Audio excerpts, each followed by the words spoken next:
be something wrong with it. Cancel. Can you hear me now? F1. F1.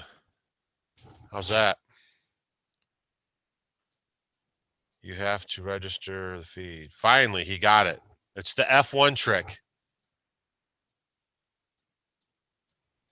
All right, good. 86 people in the house. Whoop, whoop. All right, guys, so we're just hanging out. If you got some questions, we can do it. Don't forget, we're live every first Thursday at 10:30 a.m. With Doug and Stacy, the first Thursday of every month, and it's Central Time. And we appreciate you guys hanging out with us. So today I'm just fielding some questions. It's cold and windy outside. It was like 41 degrees last night for the low, which is the high for today, and then the temperature is dropping all day. So we're going to be like pretty cold for the next couple of days, in the teens at night, which is no big deal, really. And I mean, heck, man, before you know it, we'll be rolling through January 2017. What is on your menu? Congratulations on the win. That is awesome. You guys, I don't even know what to say. You guys, it's not us. I mean, you guys, we were in dead last when they put the notification up on Facebook. You guys crushed it. We had people Facebook in, telling their friends, people voting. I mean, it was great. And so we really appreciate that, guys. Stacy does. I was just trying to help her out. And, her thing was pretty frugal. A lot of people might not like salmon patties, but it was frugal. We grew the potatoes. The dandelions were from the yard. Salmon, the salmon patty stuff is like so cheap at the store. So, and it's good for you. But thank you guys, all the Homestead homies, for crushing that vote and putting us over the top at the wire, I might add. I mean, it came right down like to the photo finish. So that was awesome. And when we get the whatever the prize is, we're not even sure, but when we get that, we're going to do whatever. I think they said it was a box of something. So we'll do an unboxing and show you guys what you won, because you're the Homestead homies who helped make it possible. Okay, chilly and foggy here in South Carolina. Yep. Yeah, hot flashes. Okay, hello everybody. Welcome, welcome, welcome. There's 100 people hanging out. I don't know what. I guess YouTube got away from leaving the counter down below, so you can see how many people are watching. But I guess I can see it right here on my Hangout thing. But I don't know why they got away from that. All right, so if you guys have any questions, post them in all caps. Thank you, WeTree, for that. WeTree Bonsai. Do you use solar panels to get internet, solar, or other generator? What's best? What's best is what works for you. One man's trash is another man's treasure. So we have a video. If you hit our YouTube panel page and you go into the Spyglass, you can type in off-grid, no solar, and still have internet. We kind of give a rundown on how we use our phone as a hotspot and how all this helps come together. Okay. What happened there? I got some media sound. Don't want any feedback here. Lunch, homesteading with Dutch. Lunch, yeah, right at lunchtime. All right. Hey, Doug. Hey, Teresa. Teresa Flory. Check out the majesty of the beard. It is pretty nice. It's getting a little grayer though. You guys are wearing me out. Getting a little grayer, man. As the days and the years tick past, the beard definitely gets a little grayer. That's for sure. When are you going to show the inside of the outdoor kitchen? I don't know. Probably when we start doing some more stuff in there. Right now, I have my honey extractor in there. I just kind of walked away from all that stuff and left it in there. As the budget allows, we'll be scouring Craigslist for some stainless steel countertops. Restaurants go out of business all the time, guys. And really, even without an outdoor kitchen, if you have a homestead, you might want to look into Craigslist and finding stainless steel countertops. That's great for processing your chickens, your turkeys. It's just a great all-around surface. Fish, if you have fish. And so that's what we're going to be doing. We're going to be looking for the cheap on the stainless steel countertops, and that's what I'll be putting inside of there with like a double sink. And then we'll be outfitting it with some cooking stuff. But, it's just a slow process, man. I was surprised we actually got the outdoor kitchen up and built this year. And now I'm working on the greenhouse. as the weather permits. Some more videos will be coming up. I probably won't have any videos for you guys on the greenhouse till next week. I'm waiting on a tool to come in that I ordered, and then as soon as that gets here, I'm going to get back on the greenhouse build. And so, I mean, I'm getting my projects done that I wanted to, and I still have to enclose my garden area. And I think I can get that done too before spring actually hits. Is your short term? Yeah, it's torn under the arm. It's torn on the sleeve. It's torn on the back. I mean, here it's torn right here. I'm a real homesteader. Okay. Don't listen to Danny over there telling you what a real homesteader is. Yeah, I mean, I wear clothes till I can't wear them no more. I got a t-shirt on. It's fine. But, I have a couple like farm shirts, that I just wear. I'll wear until they become rags for Stacy. And, I have no shame about it either. Uh, the kitchen is amazing. Thanks, Don. Appreciate that. Let's see. Waiting for the next cold snap here in northern Wisconsin. Love stainless steel furnishings. Yeah, stainless steel is great. It's all around non-porous, great for outside, can handle the rain, whatever you throw at it. I mean, it's just, and you can find it cheap on Craigslist. There's actually like a company in our area, not right around here, but in St. Louis area, and they actually repossess. Like businesses will go out, they'll take the loan, and then this company is in charge of repossessing those items once the place goes out of business, and then I'm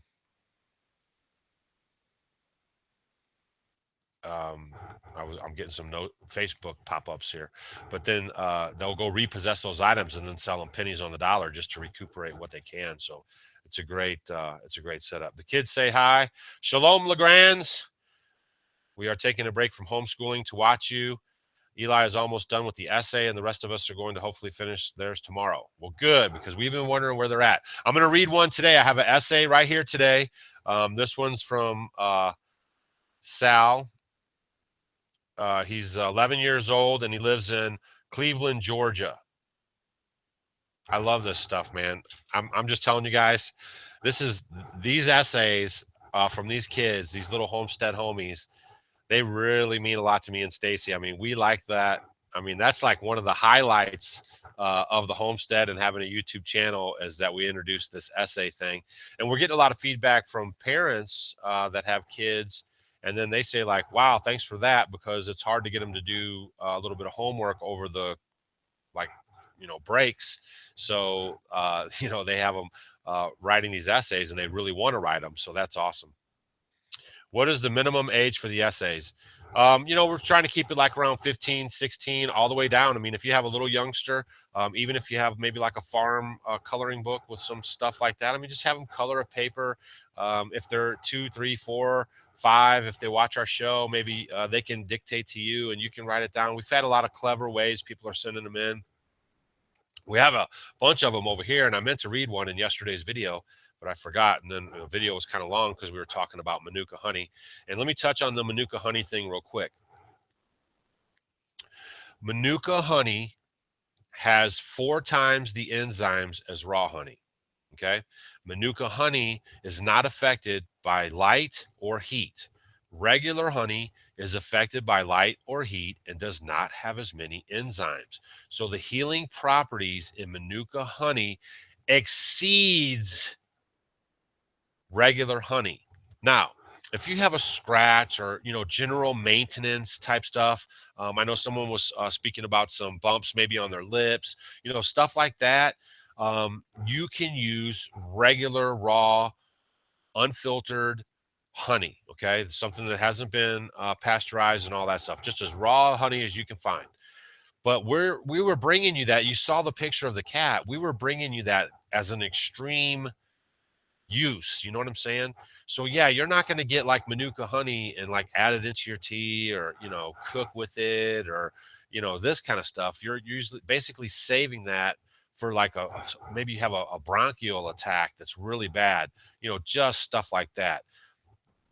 General honey is fine for general use. We're trying to bring you guys like to the next level of that and say Manuka honey is far superior in every way to regular honey. Now, We left the link for the Manuka honey, but it was just like a random. I mean, people were like, "Hey, where do I get the Manuka honey?" And we said, I even asked Stacy in the thing because I knew you guys would ask that, what brand it was and where she got it. Just look for it online. Try to stay in the factor rating of between 10 and 15. Okay. If you want to spend the extra money for the higher values, that just means it'll have more enzymes in it. And then add that to your medicinal, you know, powerhouse. I mean, that was the whole point of the video. I mean, some people said you could put an egg on a burn, you can use mustard on burn. We got all that stuff, but we had been using the Manuka honey, and I'm telling you guys, when we show you what happened from start to finish with the cat, I'm waiting for it to finish doing the deal. I want to show you like the 100% product, okay, of what we were doing to the cat. We used some herbal wet packs. We used the Manuka honey, and I mean, even the vet is like, holy smokes. So we're gonna bring that to you. It's gonna be more like a slideshow type thing, and then we're gonna talk about it again. But again, all we try to do with you guys is get you motivated, get you hunting down information, so guys can make the decisions to help better take care of your families, better take care of your homestead, and all that stuff. All right. Okay, let's get down here and see what's happening. Hey there, Doug and Stacy. Hey, Heather. Glad you can make it. What do you use raised beds for growing instead of going directly into the ground? Greetings from the New Zealand. Hey, New Zealand in the house. We're talking about Manuka honey, or is that New Zealand? I think it was New Zealand. All right, we use raised beds for a couple reasons. One of the years when we were gardening, we had like rain, rain, rain. You can go back in our YouTube history and you can find the video. I mean, it basically washed our garden away, just killed everything in it. We had so much rain. So raised bed gardens are going to allow that water to filter better, and it's going to retain what it needs and what it can hold on to, and then the rest of it's going to come out. Okay. The other reason why we put in the raised bed gardens is for ease of use, right? The raised bed gardens are waist high, so we're not constantly bending over. One of the philosophies that we have on our channel is about aging in place. Okay. Now, when we started gardening and we came here straight from the city and we didn't know any better, I mean, we had a 10,000 square foot garden. Okay. And we plowed it with a team of horses. We hoed it all summer long. We planted 5 rows of strawberries. I mean, we were all in it, right?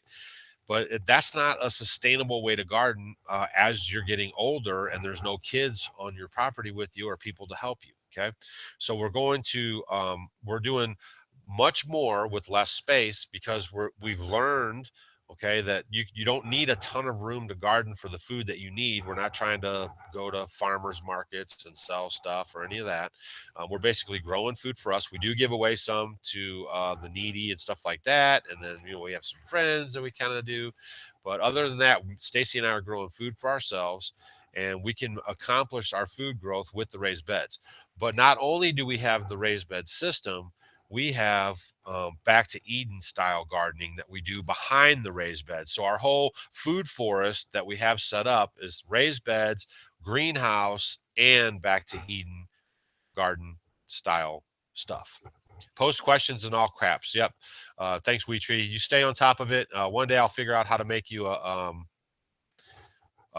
give you a wrench or something. If you tell me how to do that in the comments, I'll do it right now. Yeah, Manuka is from New Zealand. That's what I thought. I'm Argentinian, but now living here. Manuka is used for the burning wood as well. Great overall. All right. What do you feed your dogs? Please give the details. If you go into our homesteading or our YouTube channel, all you have to do is type in raw food diet and it'll come up. We've done a whole video explaining how we feed our dogs and why we do it that way. And again, our videos are just to give you the guys insight on what we do, what works for us, and then you go do your homework and then you can copy that. It's not a problem, or you can adjust it and have it to fit for your needs. Okay, but we've done a video about it. 46 degrees, man. What's up, man? I like your new little 2017 video you did. If you guys haven't checked out 46 degrees, nice family living up in Canada. We won't hold that against them, eh? So yeah, that's good to see you. I can't believe it, man. You actually have internet too. You can watch this live stream, dude. I'm off grid, no solar, live stream. Come on. Think I could purchase some of your honey. Debbie, send us an email, and then we'll hook you up. You send us an email privately. She's a dedicated homestead homie, so send us an email and we'll work with you on that. All right. Wow, Christina, that is the culture shock. My parents are starting to homestead in the city. They enjoy life, flying versus farm. Yeah. I mean, you got to start where you are and then you can move it from there. Doug, hover to the right of Wee's name and click in the. Yeah, I don't see any names. My whole column is empty. So I don't see any names there. So I don't know. Let me see if I can see it here. Let me see here. All right, bear with me, guys. I'm going to bounce between the screens here and see if I can get to what she's talking about. No, see, I don't see it. It's not coming up on my thing here. Let me try to. Yeah, it's not gonna. That's no good. Yep, I don't see. There's no comments displayed on the right side of my chat. So, what source of income do you have? Welcome all the new subscribers. Welcome to our channel. Stacy works 2 days a week in town. She teaches kids and she teaches seniors. She's also a health and nutrition coach. She does some of that stuff. She's a personal trainer. She kind of got away from that, but that's what she does do. If you know, people ask her, she's done that for a long time. So she works 2 days a week. Other than that, we are hustling YouTube. Obviously, we do make income off of that, and we raise sheep and we sell sheep. We sell eggs in town. I do fencing on the side sometimes. I mean, we just kind of fight and scratch to live our comfortable life. You know what Doug and Stacy need to be happy and comfortable may not be what you need to be happy and comfortable. So actually, what Doug and Stacy used to need to be happy and comfortable was crazy. And now that people that knew Doug and Stacy that had to have that to be comfortable before, they see us now, they're like, but I mean, here we just did the video. If you look back a couple videos ago about sharpening knives, you could do that to make money on the homestead. There's so many ways you guys can make money on the homestead. You could cut firewood and sell firewood from your homestead. I'm going to come out with all these videos coming up, and it'll give you guys ideas, kind of kickstart you, and get you thinking about ways you can make money on the homestead. Heidi from Raintree Homestead is she makes skirts, has an Etsy store and stuff. Stacy has two of her skirts, and they're like her most prized possessions in her wardrobe right now. I mean, she loves them. Loves them. All right, let's see what else we got here. Just got the notice. Well, welcome. 160 people in the house. Don't forget, we're live every first Thursday at 10:30 a.m. Doug and Stacy every first Thursday, 10 a.m., 10:30 a.m. Central Standard Time. Willing to work as a mod, YouTube, PM me for training. For anyone willing to work as a mod, YouTube, PM me for training. Yeah, I can't do it on the phone. Let's see. Pin, remove, report, block. Yeah. All right. Thanks, Doug. After watching you guys, my wife is now downsizing and I couldn't be happier. Stacy's at work. She goes into work on Tuesday morning. She stays overnight with her aunt, and then she comes home Wednesday night. So her aunt's in her 80s, so it's really good bonding time for them.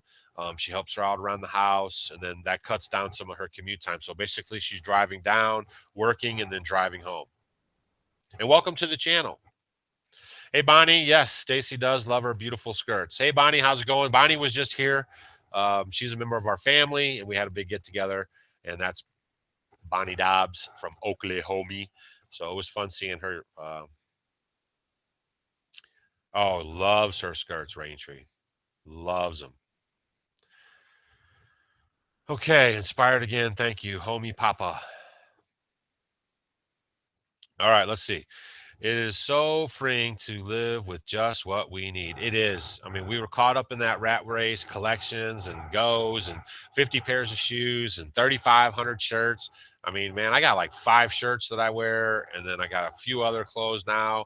And it's totally freeing. And, we stitch our own stuff, and I wear it till it falls apart, and I don't care. I mean, before I was like polo, Izod, prim and proper. And now when I walk around and I see the guy with the super clean shoes and the super pressed pants, and I'm like, wow.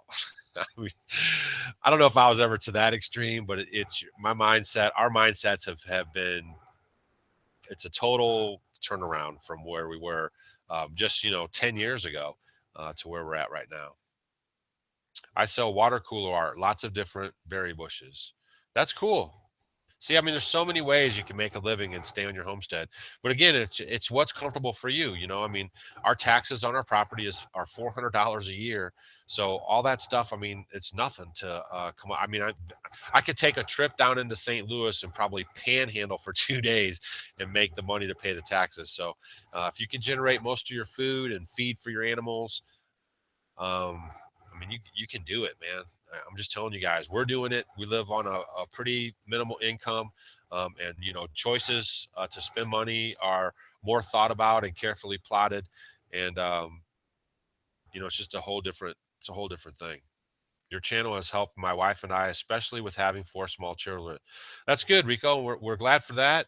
That's what I mean. That's like our main reason why we're posting these videos. We thought it would be good um, to share our journey with you guys to help build the confidence so you can get out there and do it for yourself. And you guys do your homework, be prepared. It's not an easy life by any means. It's not, like I did, I lost that. I lost that you guys saw kind of a raw moment. I just wanted to talk about the prolapse and the health issues and kind of explain to you guys that you can work with that and fix it. And I just got choked up. So there's definitely highs and lows to homesteading. We get attached to our animals, but they also provide us with food. So we understand that relationship. But when you're working on that animal like all day long and you're trying to save her and trying to help the babies and everything you're doing, I mean it's emotionally exhaustive. Okay, but homesteading is a lot of work, guys. I mean, I don't think I'm retired, but I don't think I've ever worked so hard. So it's not it's not like some book that you read and all that sounds great. I mean, I think we even could have underestimated how much work it actually was, but it's not nonstop. I go out in the morning, we take care of animals, we make sure things are going on. Unless I'm building stuff or we have serious projects we're working on, it's kind of easy going. But you have your moments, and then when the garden's going, that's more work. It's just it is work. It's just not like it's not like some easygoing thing. I mean, you got to work at it. Just like with anything in life, guys, you're going to get back out of it what you put into it. Okay, so there you go. Alfina Hawk, Boss of the Swamp, has great video or two on wood stoves. Yeah, we have videos on wood stoves, how to clean them out. We have a Baker's Choice wood cook stove. That if you do your internet research, you can find out how big a stove you need because they're rated at heating X amount of square feet. So, just we have a water reservoir on the back. So in the wintertime, we don't need to worry about any outside hot water because we keep water on the stove. If you guys are going to get wood cook stoves or you have them now, make sure you're keeping a large pan of water on them, even if you have the reservoir in the back, because cooking and heating with wood sucks all the humidity and moisture out of your house, and you'll need to add some of that in there so you don't like your whole body will dry up. Okay, it's not, no, I mean, I'm not kidding. So you want to keep a large pan of water and make sure it's always full. You'll put that pan of water on your stove, or and you will notice you'll be like, "Whoa, I just filled that up like this morning, and it's like this low already." So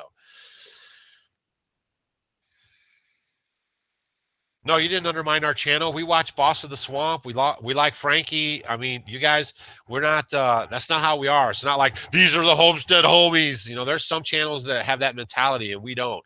You guys go out there, find other information, talk about them here. We like to send people to other channels. A Boss of the Swamp is a good channel. He's a good dude. He lives up in New York. I mean, he has log cabins. He's very crafty and handy. So I mean. No problem. We love it. We always like to give shout outs. We'll never forget that we had 10 or 20 subscribers or 100 or 200. Our channel's growing. That's because of you guys. And I mean, I am kind of hustling the thing. I mean, I'm out here, this is, I don't make this like a big job or anything, but I like hanging out with you guys, and I want to get the word out. So I do work avenues to get people to come to the channel. And, there's no shame in that. I mean, so we promote smaller channels, bigger channels. We love collaborations. Um, you know, that's just what we do. I mean, and when we get to 1 million subscribers, we're going to be those same people. When smaller channels reach out to us, we're going to try to make time for them and help pull up everybody.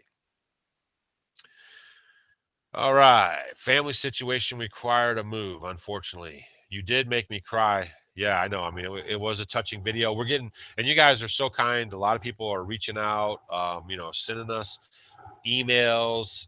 We had a book sent to us in the mail about the Good Shepherd. I mean, it's touching. I mean, you guys, I wanted you to share that moment, but again, I never thought while I was going to shoot that video real quick, that it would become so emotional. It was just like I was talking about it, and then it was like, I guess, sinking in.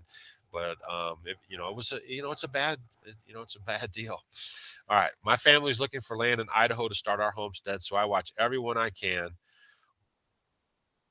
Let's see.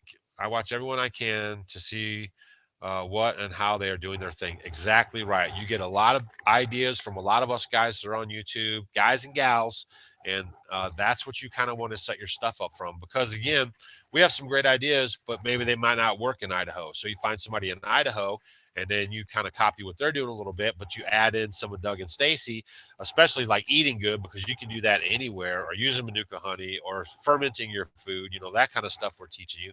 And that's what's going to make you a happier, healthier you, is doing all that stuff. We don't look for, like, this homestead homie type.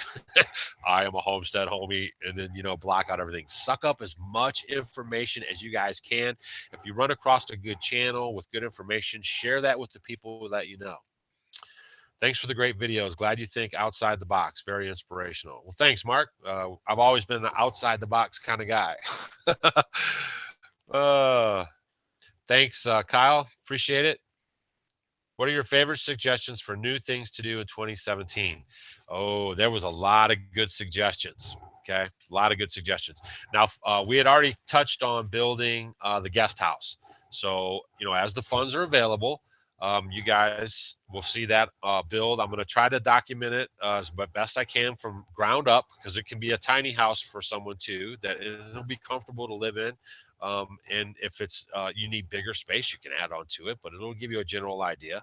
So that's going to be done for sure. But there was a lot of good suggestions, and me and Stacy are going to be doing a video, Dawn. I can't do a spoiler alert, but we're going to be doing a video on it, and you guys are going to see some rocking projects on the homestead in 2017, and most of them, are going to come from what you guys offered up in the suggestions. Okay. Do you can as much as you ferment? No. Fermenting is far superior to canning. Okay. Heat, just remember, heat kills. Heat kills honey enzymes. Heat kills your food enzymes. Heat kills. So canning is a secondary method for us to preserving food. Okay. Fermenting is superior in achieving what you're out to do. Is what you guys are out to do on the homestead, because you garden and because you're taking this stuff serious and you want a homestead and you want to live this life, is you're out to eat living food, right?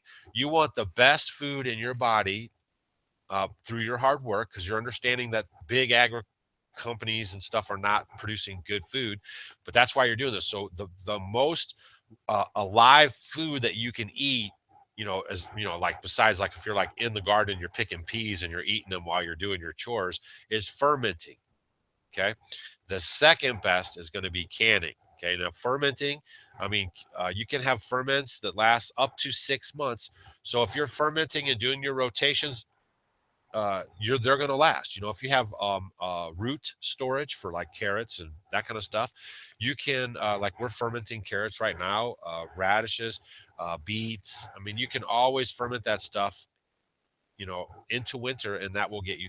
So the point is, the fermenting is the best way to preserve your food. Okay, for the health benefits. Check your email and post box. Okay, got it. Let's see. What is a good book to get for fermenting things? Stacy's.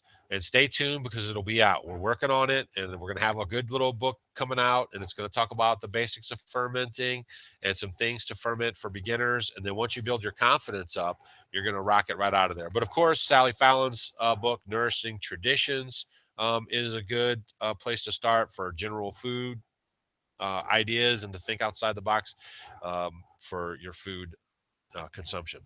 You said you don't want to raise pigs. You do not eat pork, or is there another reason for no pigs? No, we do not eat pork. Um, and we would suggest that you do not eat pork either, but you guys, do what you want to do. Um, yeah, so we don't eat pork, and we're not going to raise pigs, and we're not going to raise pigs and sell them. And it's just not something that we're going to do. We're not going to raise rabbits. We don't eat rabbits, and we have a lot of other manure sources. The sheep are awesome manure sources. The horses are pretty good. We keep a cow on the property, so that's a good source too. The chicken poop. I mean, we're overrun with good poop sources. So in addition to rabbits, just for the poop, really isn't going to be beneficial. All right, what are your thoughts on the high fluoride content in kombucha? What are your thoughts on the high fluoride content in kombucha? Never heard of it. Never heard of a high fluoride content in kombucha, unless you're making it with city water, I guess. That's Stacy's expertise. If you want that question answered, please show back up the first Thursday of every month at 10:30 a.m. Central Standard Time. Do you hunt for food? Yeah, I'm stalking a few sheep right now, and when I'm hungry for them and I'm out of meat, I will hunt them and put them on my plate. But we're kind of, we're in the whitetail deer capital of the world. There is food around here to hunt. I don't have any problem with hunting, but it's just not necessary for me right now. But if there was some kind of craziness going on, and I had to hunt, I'm not opposed to it, and I know how to do it. All right. What is your staple diet? What percentage of meat do you have in your diet? What percentage of meat? So like I mean, we are pretty much, I mean, we eat a lot of meat, but we eat a lot of solids, 4 cups, 5 cups of salad type stuff every day. We try to eat. Um, we do eat meat. We eat a lot of fish. We have a pond. If you haven't seen our videos, is your homestead really sustainable? We have a pond stacked with fish, bass, and bluegill, and so we eat that. We eat salmon. We only get, like if we go to town, we'll buy the salmon, but it has to be like free range salmon, not farm. We don't do the farm stuff. It has to be live caught, that kind of salmon. But we eat a lot of lamb. We eat a lot of chicken. We just butchered our last 2 turkeys. So,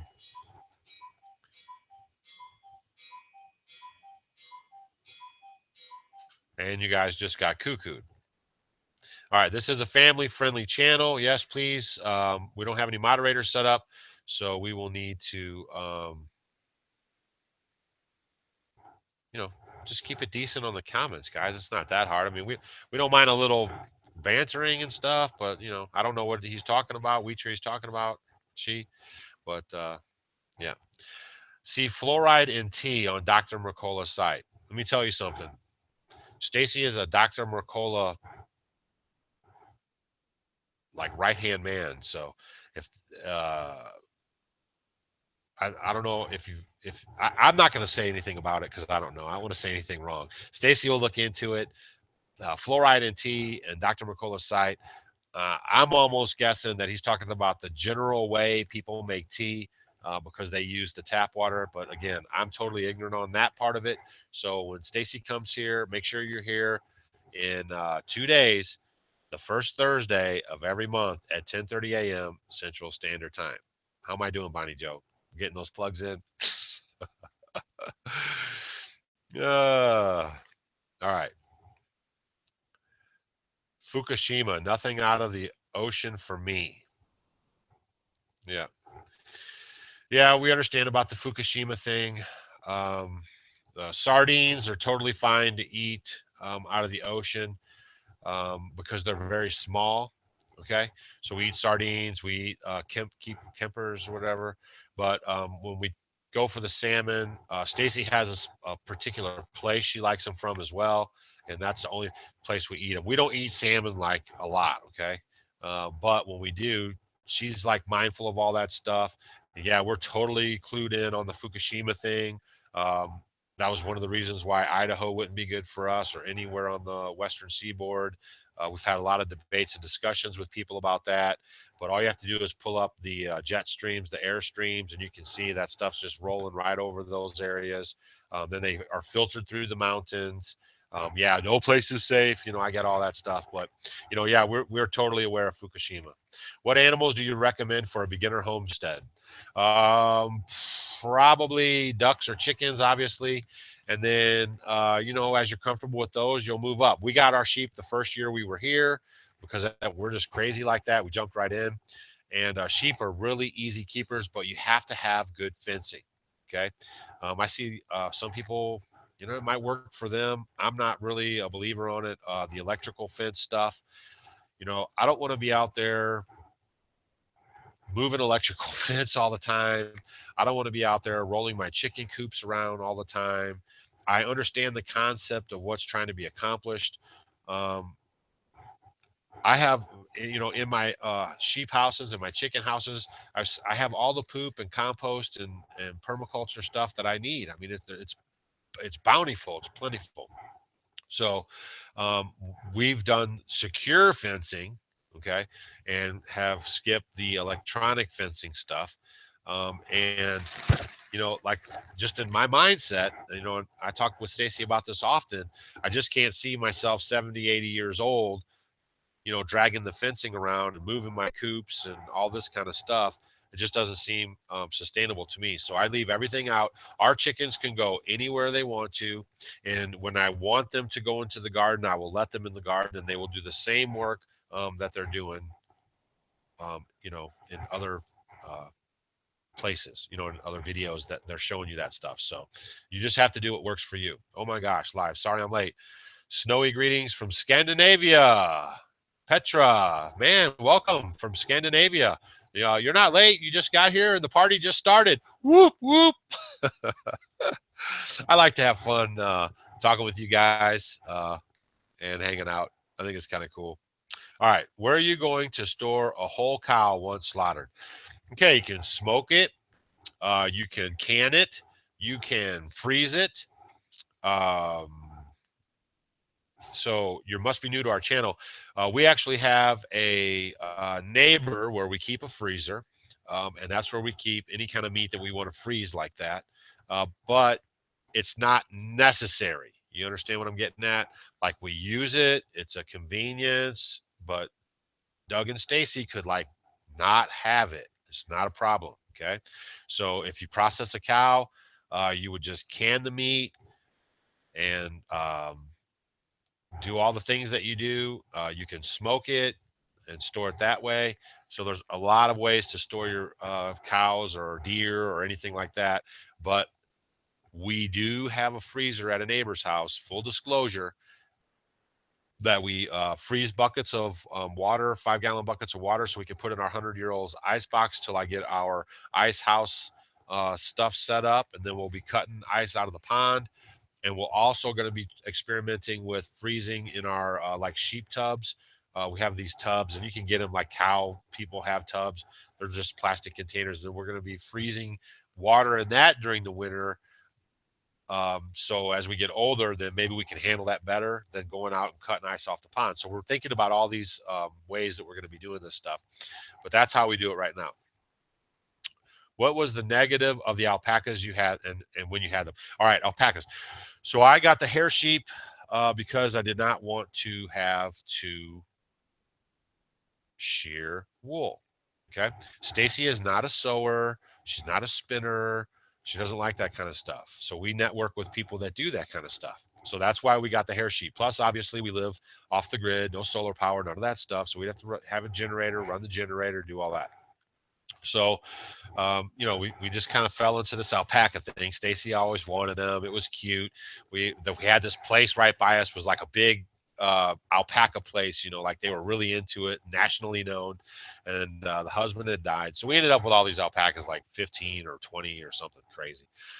But after they were here for a while, alpacas are intentionally to live in high altitude places, and our humidity that we have in Missouri is kind of stressful on them. Okay, so the people that we got them from, I mean, they were on grid. They had fans, they had misters, all this stuff to keep them cool, and we didn't have that. All right, so that was a problem. We never really had a big problem with them, but you could see they were kind of suffering in the summertime, and so that wasn't good for us or them. And then shearing them. Okay, so uh, I went up to their place where we got them. We did like 200 and something alpacas. That was my first introductory lesson to shearing alpacas. But I catch on quick, it's not a problem. And then we brought them down here, and then we were shearing them here. And it's just a hassle. Alpaca, when they first got here, were kind of like the ostrich. Everybody wanted one. The values were really high, and they basically have plummeted. Alpaca fiber is still good, but people I think people start doing the artisan stuff like that, and they don't understand the different levels of alpaca. So everyone wants the really good, like alpacas were like contest winners, super bred genetics. I mean, top, great fiber, lots of crimp, lots of everything you look for in an alpaca fiber. But then people just wanted to have like a general price for the alpaca. So if they saw somebody had some crummy alpaca fiber, just for example, for $5 a pound, and then we were selling our alpaca fiber for $10 or $15 a pound, they don't understand, and then they just get upset, and then they just buy the cheaper stuff, and then they just basically think our stuff is just too expensive. But so it's the alpaca fiber thing, and then they do have co-ops where you send your fiber, and then they'll send you socks and gloves and everything. But then you have to have a way to sell that stuff, and then so it just turned into like this big, hassle. I mean, we want to, kiss, right? Keep it simple, stupid. We want to keep the homestead as simple as we can. If we leave, the Legrands come up. There are good friends that live down in St. Louis. They'll come watch our place. We have some other friends that come. So we don't want to have a bunch of stuff to where like somebody comes here and it's overburdensome for them to help take care of the animals and everything. So we just kind of keep it simple. Whew. Hopefully that wasn't too long winded. All right. Where did you get extra large pottery mugs in the turmeric video? Again, if you go back through our videos, you'll see where we did a video, and it's called Homesteader Meets Artisan Potter. Go type that in, Homesteader Meets Artisan Potter, and then you'll watch that video. And they have an online store. The guy is super cool. They make really good stuff, and it's all handmade. I don't know if you guys even noticed this. It just rang in my head, but do you guys realize that every giveaway that we did, except for the headlamps this year and our last year in 2016, was they were all made in America products? High five, man! Give me a high five on that one. I mean, that's awesome. So we really try hard to promote things that are made in America, and we always on our giveaways, we always try to secure you guys a discount, or we always try to have one to give away. So yeah, I was just we were thinking about that the other night. So that's huge. Simple is smart, right? Just keep it simple. Okay, good question about growing hay. Would you love to know that too? Would love to know that too. Oh, what was the question about growing hay? Ask it again in all caps. We have 11 acres. When we got it, it was, it's kind of weedy. I've been working on it for a couple of years to get it built back up. And then the goal is eventually, yes, we'll be cutting hay on our own property. So that cuts out, well, you have to buy the equipment. That's the thing about it. So you buy that, it's initial investment, then you can do your equipment, get your hay put up, and it pays for itself over the long run. But yeah, and you can sell. Do you do the upkeep on the sheep yourselves? Yeah, I mean these hair sheep have about this much upkeep. You have to just make sure they have feed and clean water. Very rarely, okay. Here's the thing about hooves. I want you guys to understand this. So if you see this problem somewhere, you'll be able to identify it. Okay. Our sheep, we've had them for 5 years, going on 6.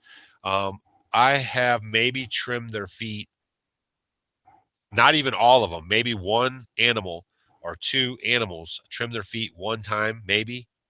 The reason why you have to trim animal hooves is because they don't have enough room to move.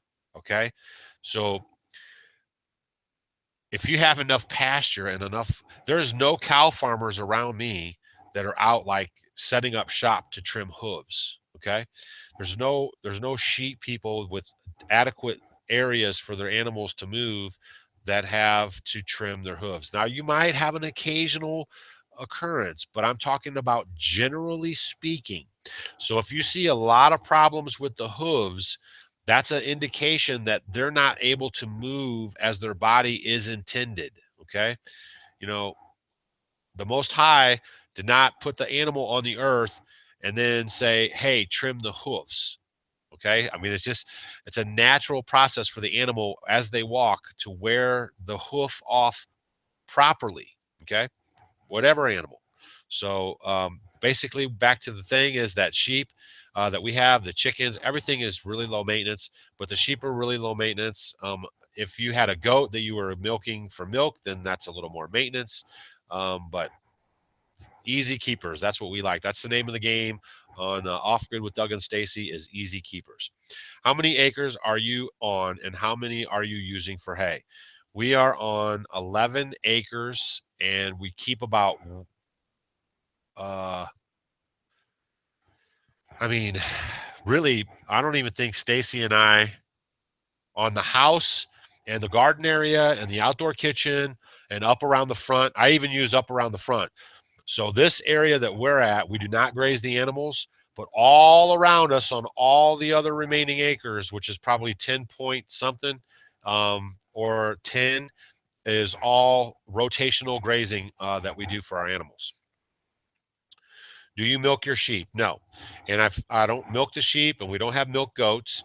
And I know that milking sheep's a little more difficult than milking goats, but it can be done. But we don't involve ourselves with any milking or anything like that. It's easy for us because we live close by people that do that stuff. We barter with them and we just exchange some stuff and we get all the milk that we need to do what we need to do with. So sometimes that's better, guys. I mean, don't get it in your mind that you have to have every single animal on your property to accomplish some of the things you need to accomplish. As long as you know people with those animals, you know, it's like a boat, right? Break out another thousand. So a good boat is the neighbor's boat, right? So you go out, you give them some gas money, you guys hang out, then you come home and then you're done with it, right? It's the same kind of thing with some of the animals. So if you think you need those, instead of getting them too involved, if it's easier and less expensive for you to just go and barter with someone, that's the route we would suggest. Okay. Doug, why do you dress Amish? Because I like simple clothes. Okay. These are functional, simple clothes. This is not dressing Amish. Everyone dressed like this 100 years ago. Go look it up. Everyone, all the pioneer dudes. That's where basically the Amish came over, and then they're just maintaining the same clothes that everybody was wearing in the 1800s. This is 1800s, early 1900s style homesteader farm wear. Okay. And that's why I like it. It's functional. I love these clothes. I get 100% cotton. Um, you know, I they're functional, and I'm not worried about made in China. I'm not worried about any bad dyes. I'm not worried about a polo logo on my shirt. They're just good, simple clothes. All right. Ice House. Ice, baby. Don't worry. Stay tuned. It's all coming along. Simple clothes rock. Yeah. Gotcha. Makes sense. Just wondering. No problem. And I just like to tell everybody, it's just, see, it's an Amish beard. It's an Amish everything. It's not. These are just, everything that I have on is just stuff that has been maintained by the Amish. And because we've been modernized, we got away from even understanding like anything. I mean, So these clothes, they're not like the Amish did not say, look, these are our special uniforms that we're going to wear. I mean, basically, they're just simple people and they just make their own clothes because their parents made their own clothes, because their parents made their own clothes, because their parents made their own clothes. That's why they do it. I mean, look, here's a funny story. Stacy was over at one of the Amish and they were doing squash. I believe it was squash. And Stacy was like, "What are you gonna do with all that?" And they were like, "Oh, we just throw it away." And she's like, "Oh my gosh, you could eat those seeds, or you could actually eat the squash raw." She'll have to tell the story, but it's just like the person who you go over to their house, right? And let's say they make the ham, right? Like the traditional ham meal. And the half, a quarter of the ham is missing, right? And it comes out of the oven fresh, but a quarter of it's missing. And it's like, well, why did you cut that end off of your ham? And she's like, well, my grandmother did it. And so it's like a tradition that she learned from her grandmother, right? But if you go back and you talk to the grandmother and you say, or the great grandmother, and you say, well, why did you cut your ham that way? And she says, because my oven was too small, right? So you just carry these traditions over and you don't even understand why, but it's just because your parents did it, because their parents did it. And so that's how things happen. So that's like the Amish, they wear their clothes like that. It's not like a special uniform, but it's just because they've maintained the same style of dress from back in the day. All right. I wear 1700s and 1800s too. Yeah, the Pioneer Way. Yes, she does. And they're a good channel too. You got my guys go check them out. The Simple Life Homesteading, the Pioneer Way. She's a nice lady. She came out to the homesteading conference that we were in Tennessee. She brought Stacy some special stuff, and we've maintained a little friendship with them. And she's actually on my list. I'm really slow, you guys. If you guys are waiting for a SCOBY, a lot of people wanted the chopper. I know she wants some alpaca fiber. I'm slow about that stuff. I'll get it done, but sometimes, I just get caught up in other stuff, and then it's like, oh, I'll do that tomorrow, and then that's next week, and then it's 2 weeks, and for her, it's been like months, maybe a year. But we do have a bunch. Heidi, you understand what I'm saying, right? You have some alpaca stuff going, so we've already pre-programmed that this week we're going to mail out a bunch of stuff. So if you guys are on the list for any of that kind of stuff, stay tuned. It's coming. And her channel is cool. They do a lot of reenactment stuff. They like to go do that stuff. So that's pretty fun to do too. Sheep are not very smart animals. They are, but they aren't. It's just kind of one of those things. I mean, they are. I mean, I can call them. They know how to communicate with me. I am definitely a shepherd to them. We have a communication. I can move them across the house, one pasture to the other. I have a call for them. They know when I'm calling them, wherever they're at on the property. If I call them, they'll come. They tell me when they need something too. So, I mean, they have their smartness about them, but I mean, I've heard of sheep drowning and stuff in water or, like they'll be around a pond and never drink out of it and dehydrate. I mean, so, it's just like anything. Working on those window boxes yet? I'm like, Stacy, shh. Gosh. No, but I'll get some window boxes up.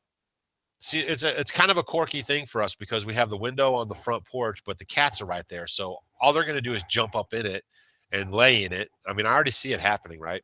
And then I have one over here, but I don't think Stacy can reach it. So she would have to pop the window up, take the screen out, give it some water, and then we have the one on the other side where the counter is, and you can't really get in and out of that window because the counter kind of blocks it. So but she wants actually some she actually wants some window boxes on the chicken coop too. She found this 185 people watching. She found this little old wooden toolbox. I'm not sure how we got it, but it's like an old wooden toolbox, and she brings it out and she sets it over by the chicken house, and she says, I think you can make this into a window box for the chicken house to make it a little more appealing over there, right?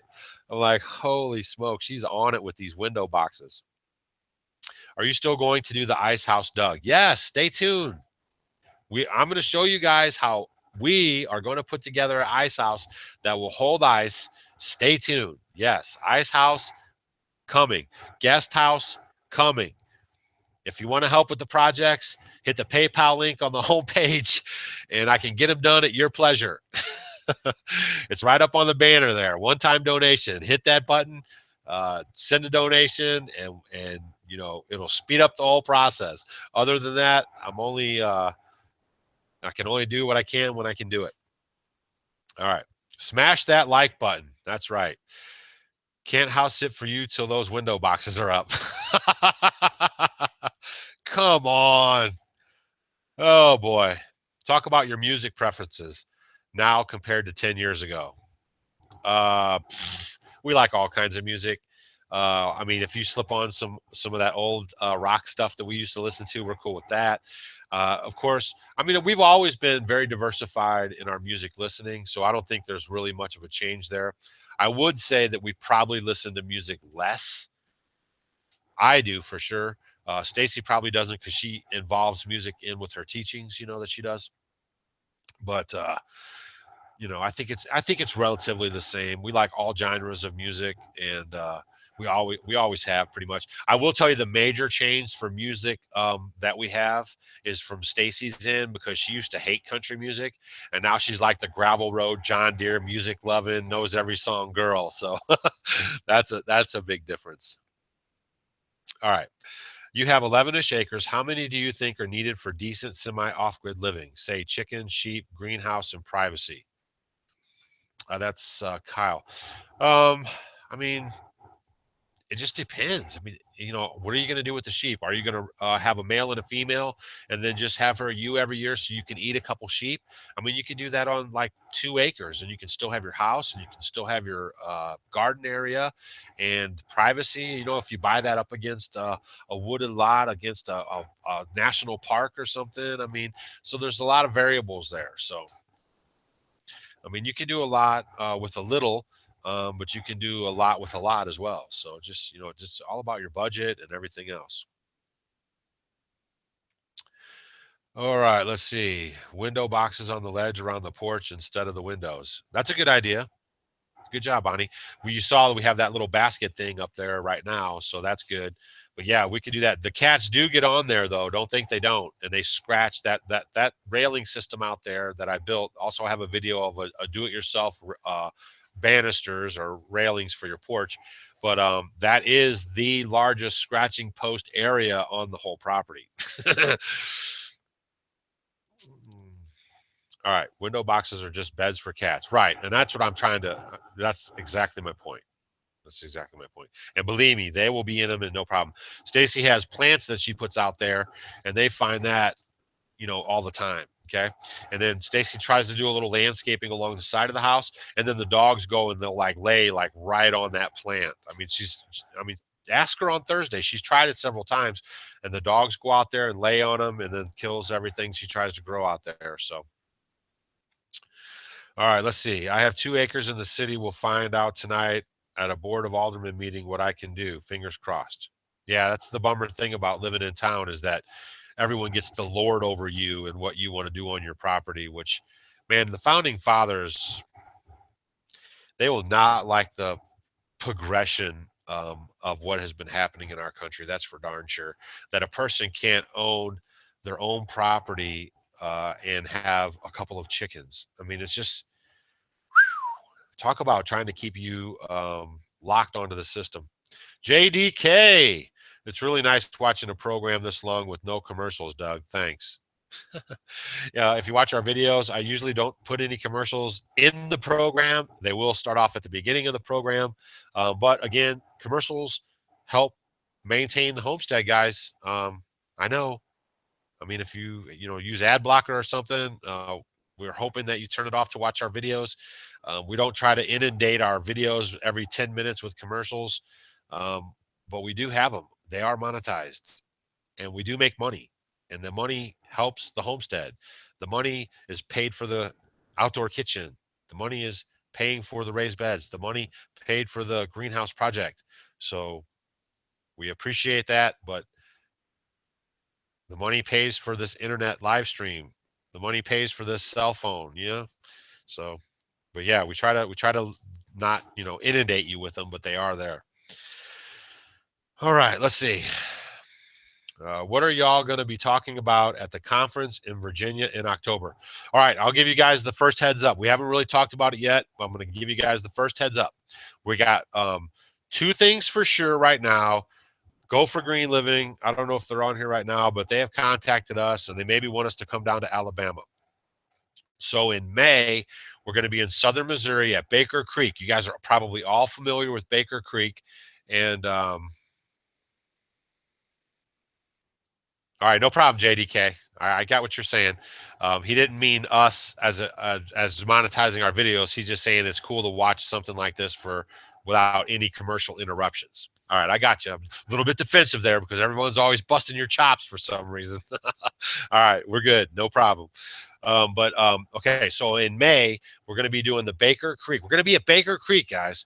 There's like 10,000 people there in 2 days. I mean, it's like insane. And we're like one of the big guest speakers that we're going to be there. We're going to be speaking. We're going to be meeting you guys. So put that on your calendar. The Baker Creek Spring Festival. It's a great time. It's cram packed. A little secret for you guys: we learned to get there midday on the first day. Don't get there first thing in the morning because everyone's bum rushing in there. And then the second day is a lot more calm. Okay, but we're going to be there. We're going to do a couple speaks each day, and then we're going to be doing the Homesteaders of America conference. Amy Fuel has put together this awesome deal. She has a Facebook page. She has her YouTube page, Fuel Homestead, and she has Instagram and all that stuff promoting it. Awesome event. It's going to be in Virginia in October. Joe Salatin's going to be there. Esther Emery's going to be there. We're going to be there. I mean, we're going to be in some good company. And then there's going to be a ton of other homesteaders there that are going to be doing like some, you know, showing you some stuff, whatever you call it, and talking and stuff. So that's really cool. So look out for that. And then this thing with Daniel, I think May, June, maybe it's in June. Okay, you guys go check out Go for Green Living. If you don't check it out already, he'll probably start talking about it. He's having a big thing there. I'm pretty sure Full Spectrum Survival, Brad's going to be there. A couple of other YouTubers are going to be there. And, that's going to be all about self-sufficiency. They're going to talk about cob houses, all this kind of stuff. But our talk for 2017 in our big conference tour of America is going to be homesteading for health. Okay. Me and Stacy are working on a great program, and we're going to videotape it too. So it'll be available for you guys. And it's going to be about homesteading for health. Okay. We're going to talk about our journey. We're going to talk about the health aspects of what we're doing, and a little bit of aging in place stuff. And it's going to be it's going to be awesome. I mean, I'm excited about it. I hope you guys are excited about it. I hope Amy's excited about it. I hope Baker's Creek is excited about it. And Go for Green. They'll be excited about it. So we hope to see you guys there at those functions. We're going to be talking about them a lot more. We're going to be adding the links into our videos. So guys, keep your eye out for that. Make your plans and reservations now.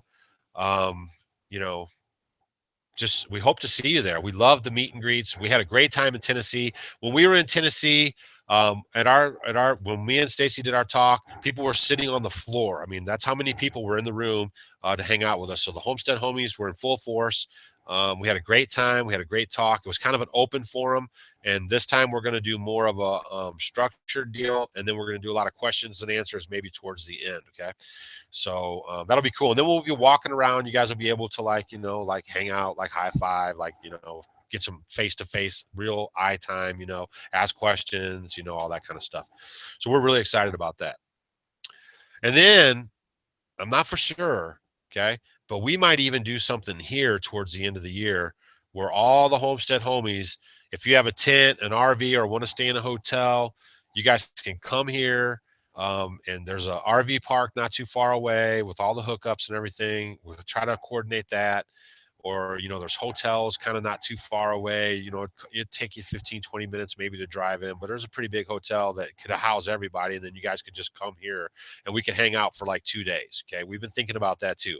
If that doesn't happen in 2017, look for it to happen in 2018, because I think the LeGrands our time might be limited with them coming and babysitting our place so we can travel around. So we're going to flip it, and then we're going to start having our own conference here at the homestead. And we're centrally located, so people from the east, the people from the west, northern and southern, everyone can centrally locate to the homestead homie house, and then we can do our thing here, have hands-on stuff, and have some classes, invite other people that can come and teach. And I think that's the way we're going. All right. Hi, Doug and Stacy. Your videos have been a blessing to me and many. Thank you, Unique Boutique. Um, that's huge, man. I mean, you guys, that really touches us. I mean, because we have, Stacy and I both have like the heart of a teacher. Like, we want to teach. Like, I'm a little more direct. I don't know. Some people say brash or whatever it is. I mean, I just like to get right in there. Um, I don't do politically correct talk and stuff like that, but my goal is to teach and to help you guys out. That's why I try to show a lot of hands-on stuff. And Stacy, of course, she's the gentle. I mean, we have a good pairing. She's, you know, the almost opposite, obviously, of Doug. Doug's the manly man, but that's what our heart is, a teacher's heart. So we just want to help people out. And sometimes the information that we bring is like, bam, it's like earth shattering to you and you get all upset, but maybe later on you investigate it, and then a lot of people come back around after the initial like breakup, like the breaking the concrete up. I like preppers because they're not PC, right? That's why I like Donald Trump. No, I'm just kidding. I don't know about you guys, but I see there's like this. I don't want to say this and be too brash, but all the people that are like thinking like Donald Trump is some savior of the U.S., some messianic figure, if you will. Okay, you're putting all your hope in this one person. It's dangerous for you guys. Don't do it. Hopefully he comes and does some stuff and some stuff gets on order, but it's the Congress, it's the Senate, it's the House, it's the Republicans, and all. Everything has to gel together. It's a group effort. It's all of us in community. That's what makes the world a better place, not some one dude. So just be careful with that. All right. I have a store called Unique Boutique. Uh-oh. All right. Available to homestead, sit at any time. Yeah, as long as I have flower boxes on my windows. There's only one savior. Yod Hey Vav Hey. All right. Trump probably ain't gonna do ish. All right. All right, off the political stuff. No religious stuff, no political stuff. Growing a Faith Farm. If you have any questions about those stuff, we accept emails. We'll be glad to debate with you and talk about it. But on this platform, me and Stacy have decided that our YouTube channel is going to be about living off grid, about homesteading, about healthy living, and it's entertainment for you guys. And those other two things cause a lot of divisiveness because people can't really grasp how to communicate with each other. Okay, don't take this the wrong way. Okay, but people have gotten into this me against them box. So, like, if I say something you don't like, it's automatically your shield goes up, and then you don't want anything to do with me. Whereas it used to be you could communicate and you could still hug each other and come back tomorrow and pick up on more conversation. So, we've decided not to do any of that here. If you guys start that in the comment sections, I don't monitor your speech. There are channels that do that, block you and remove you. I only do that if you're dropping cuss words and you're being, attack of like belligerent. But other than that, man, I let you guys just go at it. The comment section is for you guys and to communicate with us a little bit. And I was just telling Stacy this, and I'm going to tell you guys this too. We're at 38,000 subscribers, almost 39,000 subscribers, and I'm trying so hard to answer your guys' questions and to keep up with your emails. But I am only one man. So if you guys are asking questions and I missed it, please resubmit them via email or on the comment sections. I try to do it, but it's getting, it's just going to get like, I can't do it. So, but I want to do it. Okay. That's the thing. Okay. There's a lot of channels you guys go to and you'll never hardly see them interacting in the comments, but I am like always trying to do that. Okay. I take this pretty serious and I know you guys have questions about the information. So as we're growing, as we get to 100,000 and 150, I'm still going to be trying to maintain a level of communication with you guys via the comment section or emails and stuff. the best I can. But if you feel like you have an important question and you really need it answered, make sure you're asking it multiple times. You're not pestering, but it can fall through the cracks. And that's a commitment that I make to you guys, because I know me and Stacy put a I'm not braggadocious, but me and Stacy put a lot of great information up for homesteaders, off-gridders, and the people that are doing what we do. Okay. Kind of sets us apart, right? And Heidi does a good job too. But I know that when we put up this type of information, where we're not just showing you like this and that, you guys have questions. So we are really focused and trying to stay communicated and connected with you guys. All right. Homesteaders of America. That's right. You can Google it. You'll go right to it. Homesteaders of America, and it's going to be. This is the first year. It's only one day. I'm lobbying hard for a 2-day conference for 2018. We're going to be there again in 2018, probably as guest speakers. So 2-day events are the only way to fly. I know a lot of people that will start off their thing with a 1-day event, kind of see how it goes. 2-day events, guys. If you guys are thinking about setting up events, 2-day events, okay? And preferably not on the Sabbath, which is Saturday, okay? So a Sunday, Monday event, that's like at Baker Creek. They are Sabbath keepers, so they do a Sunday, Monday event. So if you guys see an event from us, it's going to be a Sunday, Monday event. And the thing is if you really want to come, you're going to make it happen. Okay. So a lot of people have the mentality that they have to have a Saturday, Sunday event because people work during the week and all that stuff. I don't subscribe to that train of thought. I could do it on a Tuesday and Wednesday. And if you really want to come, you guys are going to make the plans and you're going to be here. All right. Yes. About no religion or politics, to each their own. All right. Thank you, Deborah, for the affirmation. We started off with that stuff, and it's just too divisive, man. And people's feelings get hurt. Some people are way far in their studies, and some people are way back here in their studies, and it just creates a bad thing. And like I said, it's not even really that. It's just the thing that people now cannot even communicate. If you don't think the same way, here's the mentality that people have. I'm just being honest with you guys, that if you don't think the same way I think, I don't want to be around you. And I'm telling you guys, that is one of the feathers of demise in our democratic republic. Okay. Is that you only want to be in like these safe spaces where people talk and act and think just like you. That is not a good incubation area for people. I mean, it's not going to incubate new ideas. It's not going to challenge your thought process. That's not good. So, but that's by design. Okay. You want to be around people and you want to accept their different points of view. Sure, you might not agree with it. And maybe you don't at that time, but maybe you study it out and later you do. But you just keep those lines of communication open, man. Be open for all kinds of experiences. Be open for all different people coming to you and talking to you and challenging your ideas, and accept it in a non like defensive way. You know what I'm saying? Seriously, guys, really work on that. For 2017, I'm challenging you guys to do that. There are YouTube channels that we watch, okay, because I watch a lot of the same stuff you watch. But if you don't agree and subscribe to their particular way of thinking, they block you, they ban you, they ignore you, they shun you. I'm just telling you guys, that's not healthy. You know, the Jews, just as an example, the Arabs, most people are like this, but except for Westerners, but they can argue and debate and go back and forth and spit flying out of their mouth. And then they can like not agree, but they can hug and they can say, man, I love you. And I will see you tomorrow. And they come back the next day and they pick up where they left off, or they have a whole different topic. The Western America is missing that. Okay. They're programming you guys in to be strictly defensive.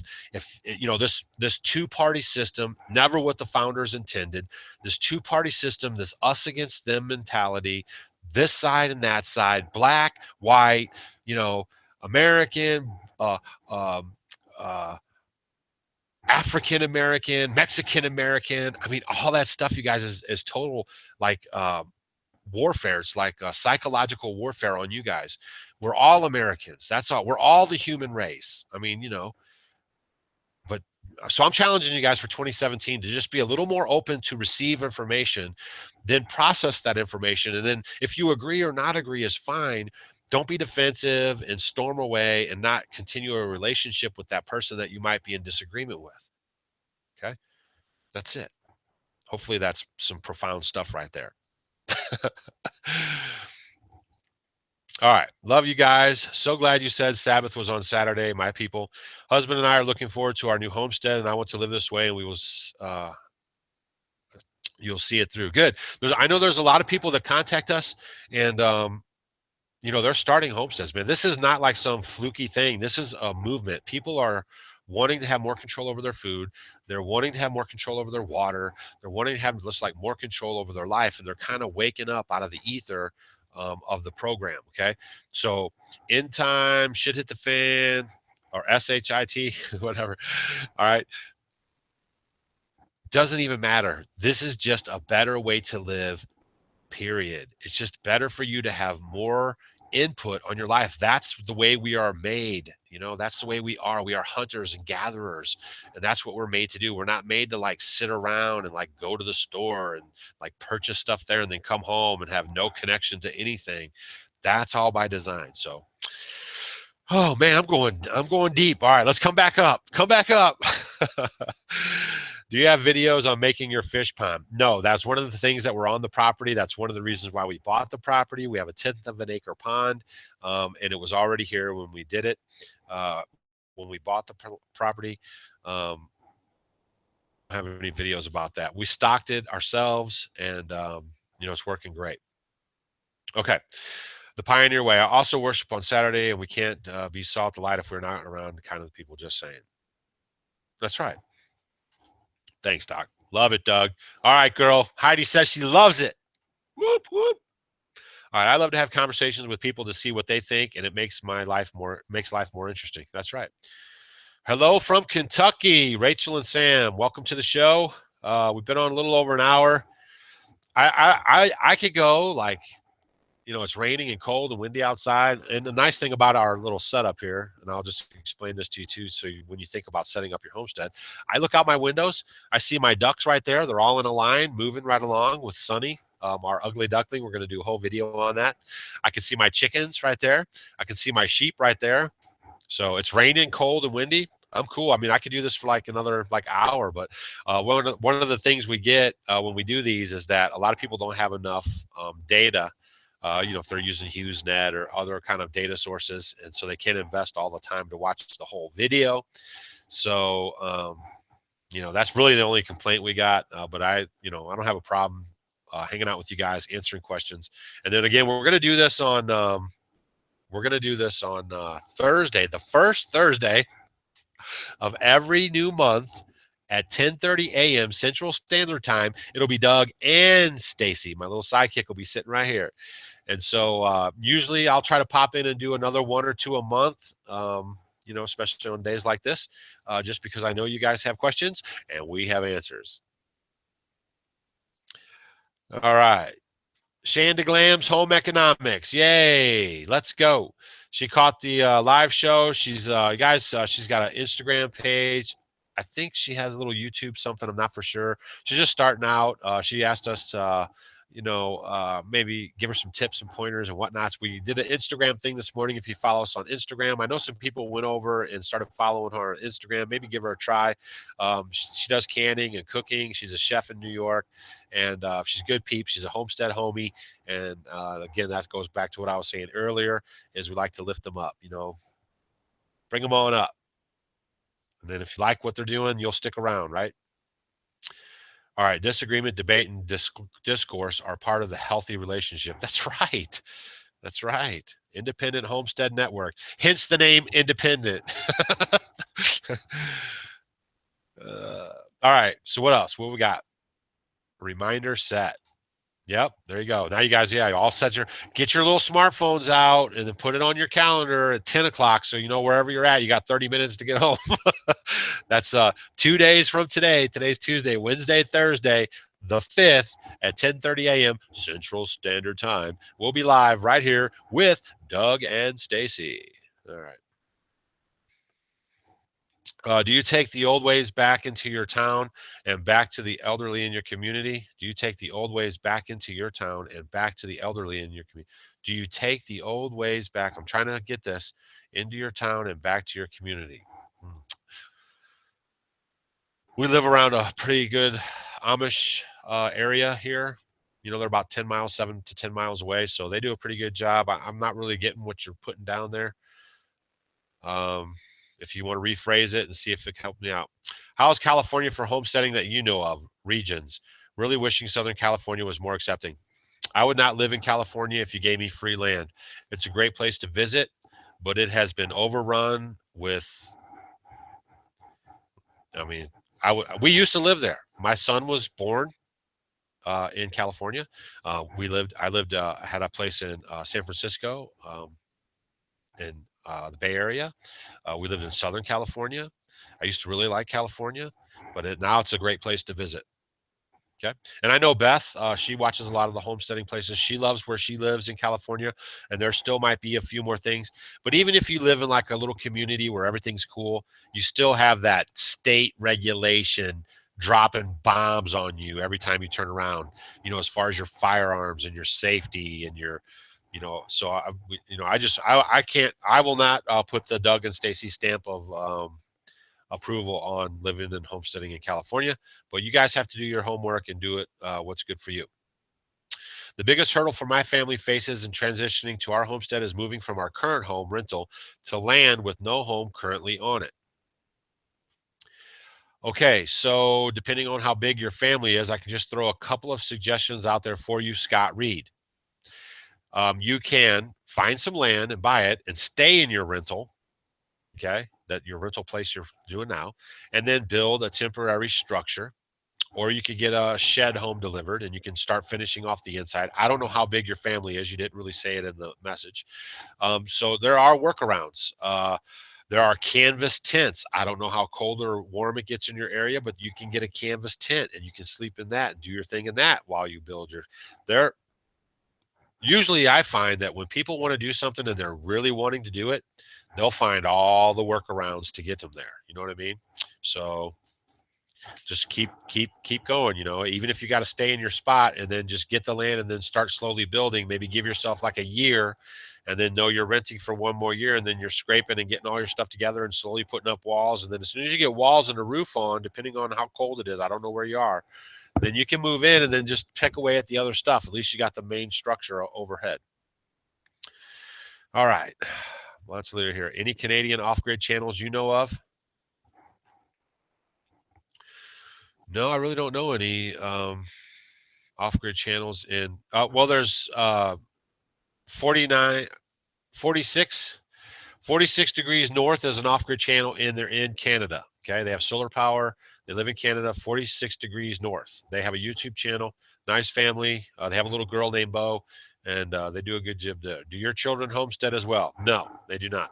Our children are all grown. They're all trying to live their lives and do what they do, because we didn't raise them up in this atmosphere. So they're out, doing what we raised them up in, and you know, both of our sons are in the military, and our daughter is a homemaker. She's raising her three kids, doing a great job there.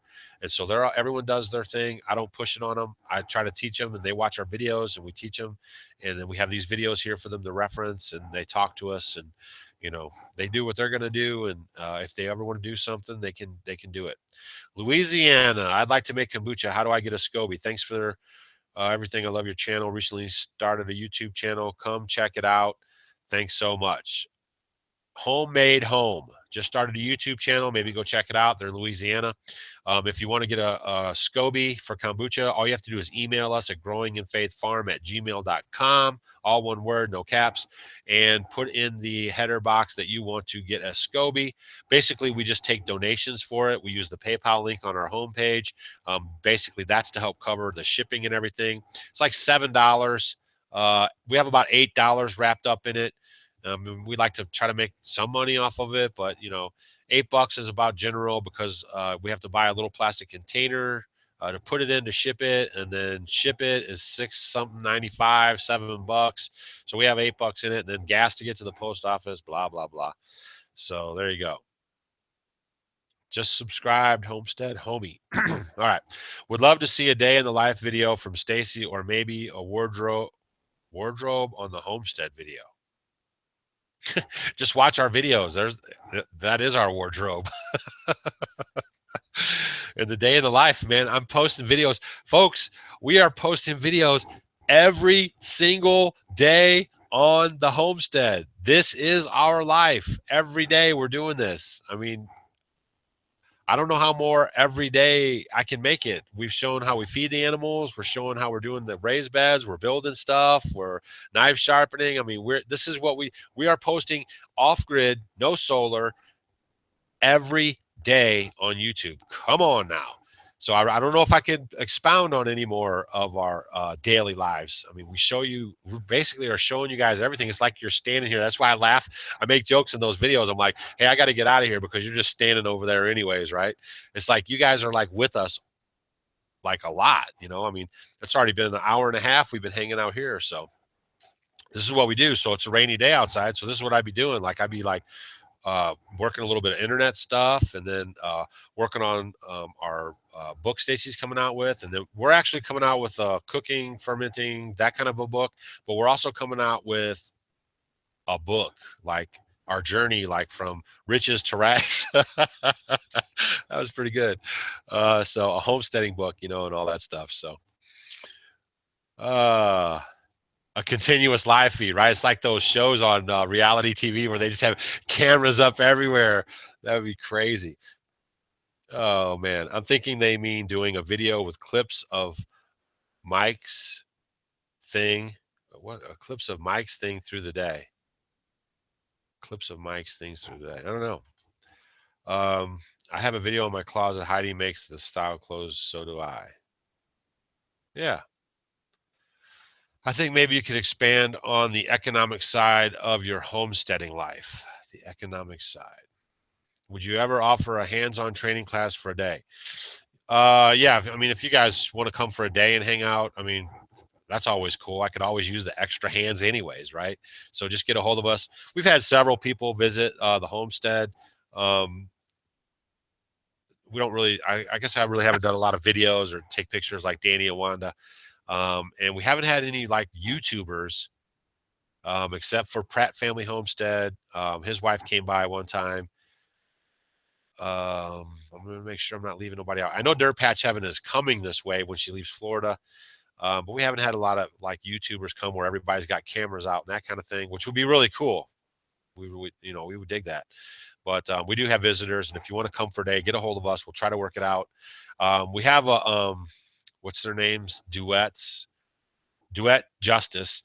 They're a RV couple, and they were planning on coming today, but then it didn't work out because the weather is getting really cold. So they're heading down south, and they have a YouTube channel called Duet Justice, and they're a really cool, nice little couple, and they're from Missouri, and they're on the road and, you know, living full time in their RV, and they're going to come back and they're going to stop by in the spring. But yeah, that would be cool. But our classes, the thing we're going to do is get people to come here and stay here for like 3 or 6 or 7. We're going to kind of put feelers out on how much time people would want to, you know, they got to spend money to come here. They got to pay to be here, and then they're going to learn trades and learn things to do. So we're going to try to figure out where that sweet spot is. So like most people work, you know, they can take a couple of days off, come here, but we want to get as much information in them and hands-on as we can. So that's what we're working on. But yeah, if you want to do something like that, miscellaneous keyboard is miscellaneous. Okay. All right. All right. BPP. Yes, that's right. Thanks for that. Rain, sub to you. Yeah, Rain Country Homestead. All right, let's see. We got 100. If we're staying at 155, 160, 180, I mean, I know some of you guys might have been here since the beginning. Some people are popping on. You know, when you guys are ready to go, just say I'm ready to go. I mean, I'll hang out with you guys for a little bit longer. Like I said, it doesn't hurt me none, and I like answering you guys' questions. I like interacting with you guys. There's a lot of new subscribers to the channel, so we like to try to answer their questions and direct them to the videos that might answer their questions that we've already done, and so we're digging that. Let's see, folks. Have y'all thumbed up, subscribed, and shared? Yeah, have you? Do it. Do it. Do it.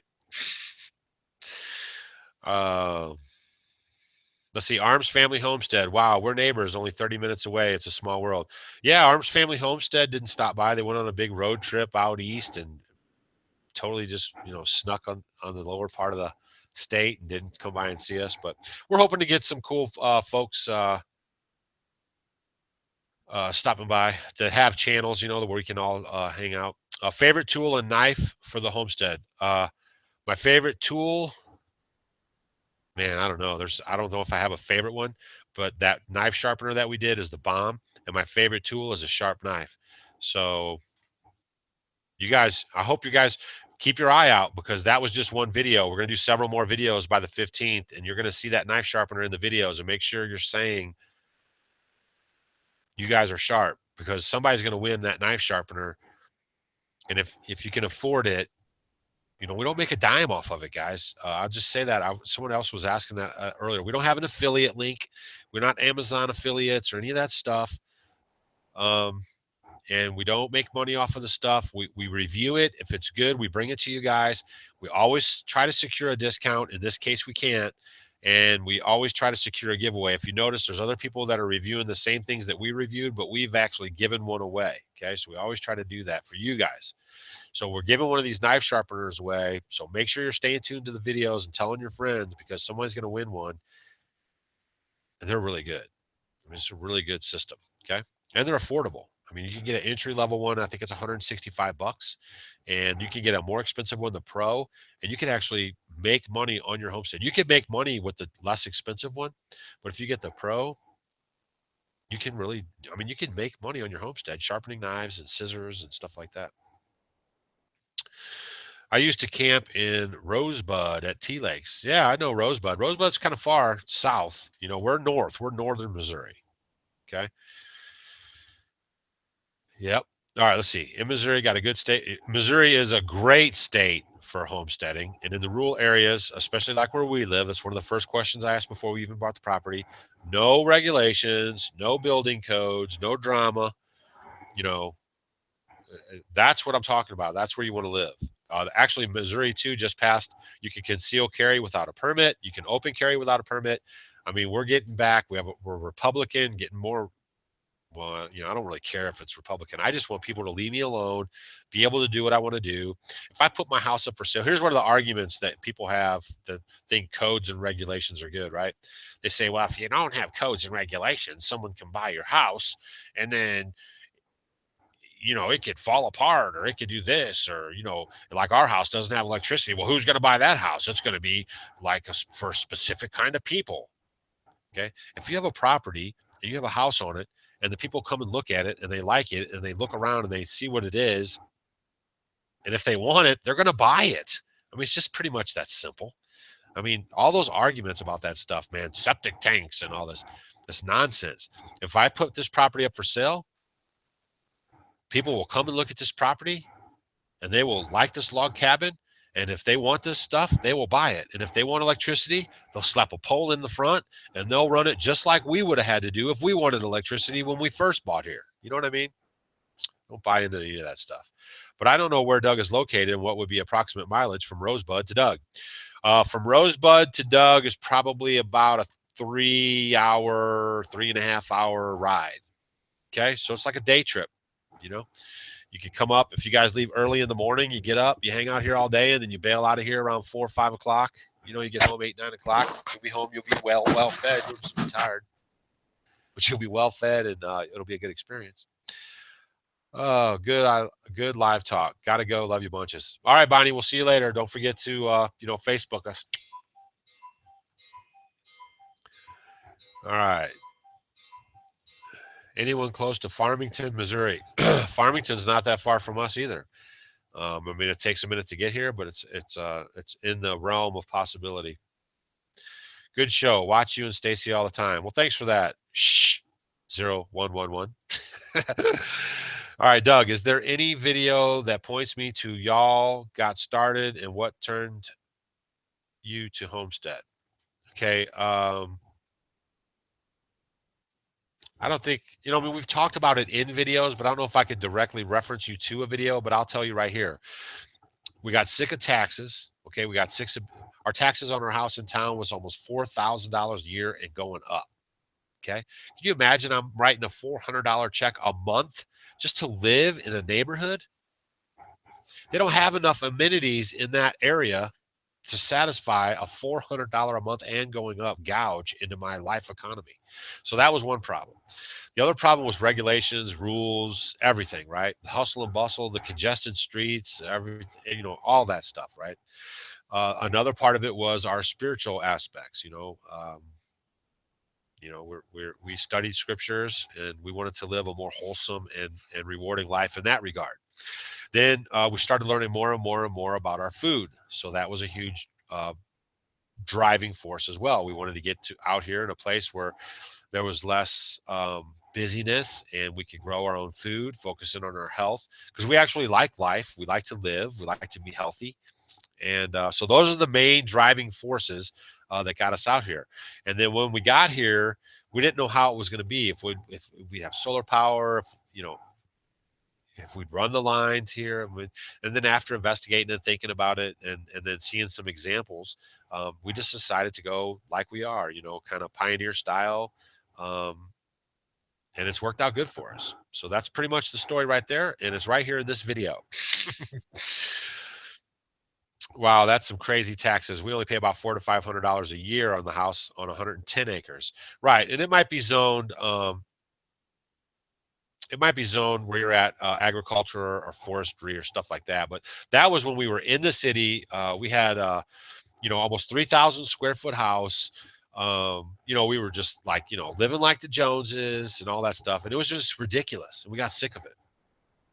And yeah, I talked about you coming through Missouri and not even making a trip up here. Yes, I did.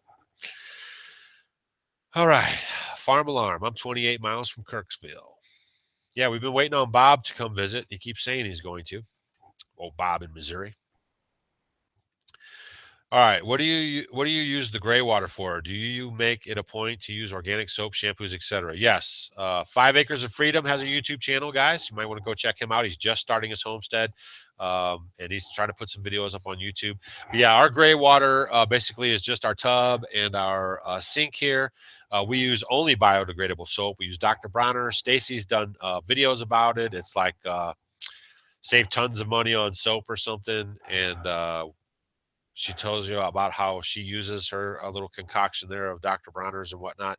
That's what we use. It's all biodegradable. It goes right out in our trees line over here, and the trees drink it up. And so that's all of our gray water. Obviously, we don't have any flushing toilets or anything, but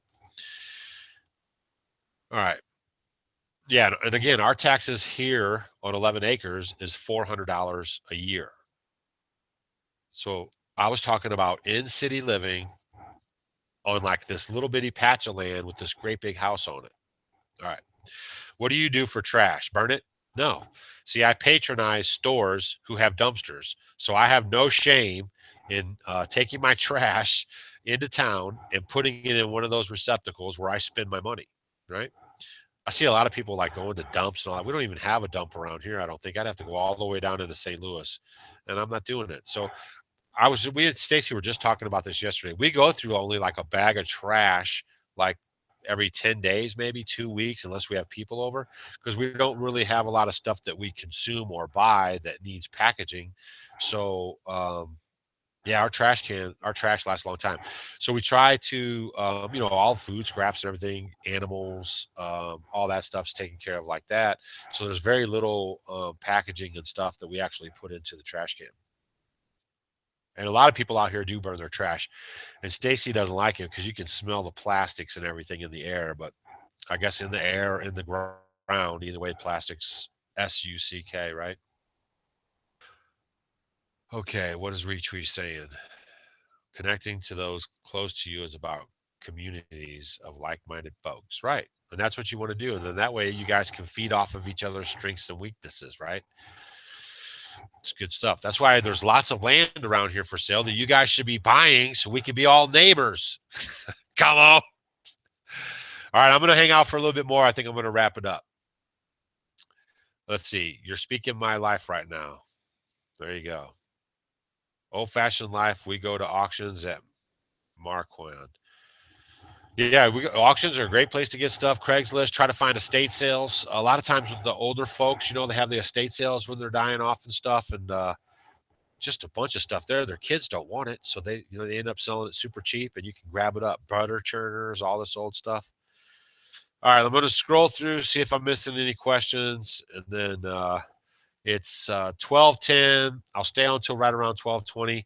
There's 170 people watching right now. That's the one thing about you homies. You guys show up and you stick with us. So that's cool. We appreciate that. How do you take care of your trash? Yep, we answered that question. Let's see. Come on, you guys got any more questions? Time's running out. TikTok, TikTok. What county is this available land in? Pike County, Audrain County, um, Lincoln County, if you get way out there, because Lincoln County is getting a little more zoned up and picky. But Audrain County, Pike County, all in Missouri are all good and around us that you could do. Nice way to spend some time today. Thanks, Doug. Laters. Thanks, Danny. Thanks for coming by, mate. Doug, do you work outside the home? No, I mean, I work with the Amish. I do some fencing. I do some handyman stuff, but no, most of I've worked hard in the beginning, and we live a frugal life, and I just work on the homestead. This is what I do. So I'm trying to get my YouTube thing going, get a little internet business kind of going, if you will, whatever you want to call it. And that's how I do it. But, yeah, I spend most of my time here. How many cats do you have, and do you have to feed them? Okay, we have I don't know, 12, 13 cats or something. We have cats. We're known now for having good cats for giveaways. Not a giveaway to you guys. If you get a box with holes in it in your mailbox from Doug and Stacy, but people come here and actually get cats from us. Farmer people do now because we have good farm cats, but even the city people know because we've given some cats away that have great temperaments. They're healthy, so we cycle out the cats quite a bit, and then you have your natural stuff. Um, and then we're going to do that video about how we repaired our cat, and that's going to be really cool. You guys stay tuned for that. But we feed them some dry food that we get from like the big box store, but we only give them a little bit because that keeps them on the hunt. They're mousing, they're getting the rabbits, and there's plenty of ecosystem around here for them to eat and do their thing. And then we do supplement their food with that. And plus, every once in a while, we'll throw them some sardines and we give them some milk and stuff like that. But we don't spend a ton of money feeding them, and we don't neglect them either. Okay.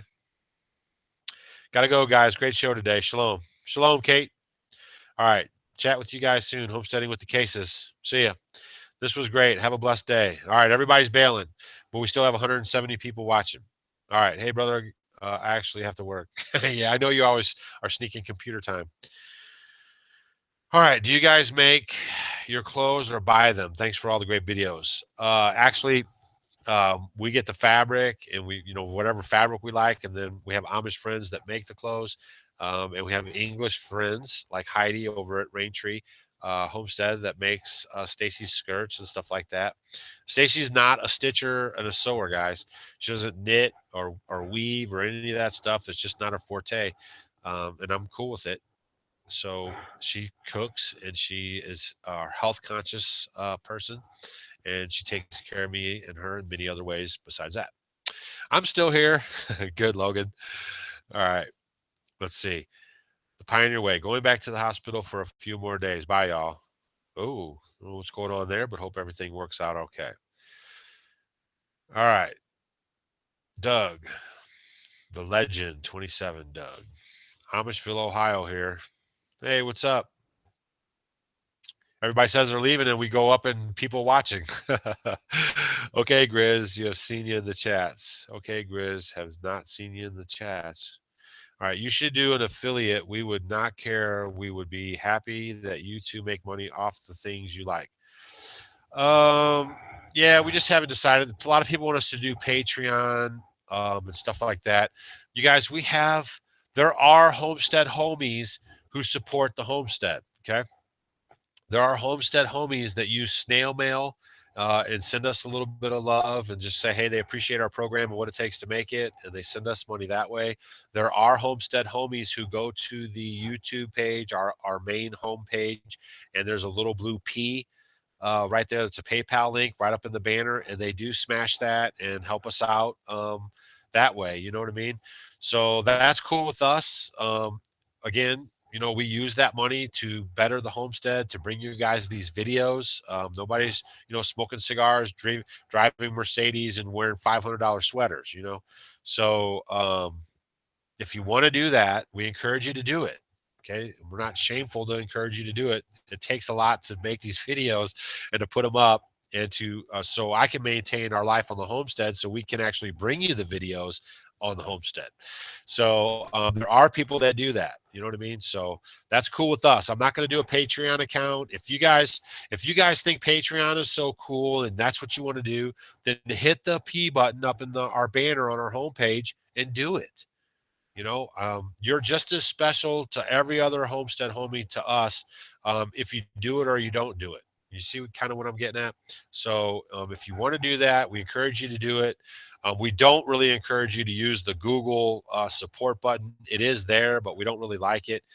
They take money away from it. If you use PayPal, if it's a donation, they don't.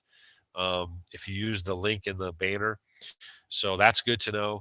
And it's just a little it's there's just the Google support button isn't as advantageous for everyone as the PayPal support donation button. All right. When does Stacy get her? Where does Stacy gets her hats? All over the place. I mean, she finds them in Goodwill, and we got a couple of resale shops. I mean, wherever. I thought about doing a channel, but all it would do is stuff I have learned from all of you. But that's okay because you might watch our channel, but somebody might find your channel that never found our channel. You kind of see what I'm saying? I mean, you guys remember the internet is huge, and there's only 38,000 people tuning into Off Grid with Doug and Stacy and whatever.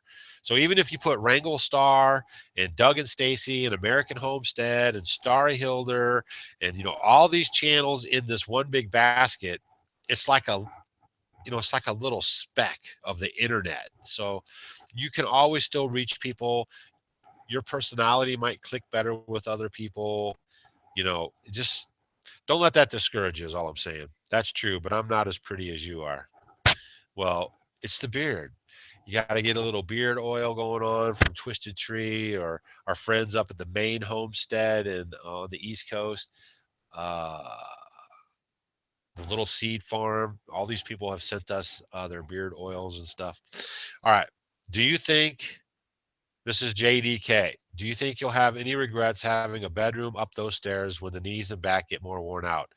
Man, that is like freaks people out. Come on. People are freaked out that me and Stacy go up and down this ladder and they don't think we're going to be able to do it when we get older. I highly question that line of thinking. But here's the good news. Are you ready? We're going to be building a guest house, and it's going to be one story. So people have to think, it's hard to get people to get out of this immediate thing, right? So we're going to build the guest house. It's going to be nice and livable. I mean, you can live there, right? So if we get tired of this thing, we just move over there on a one-level gig, and then this is the guest house. And then all you young punks who come and visit, you can run up and down the ladder. So there's always workarounds.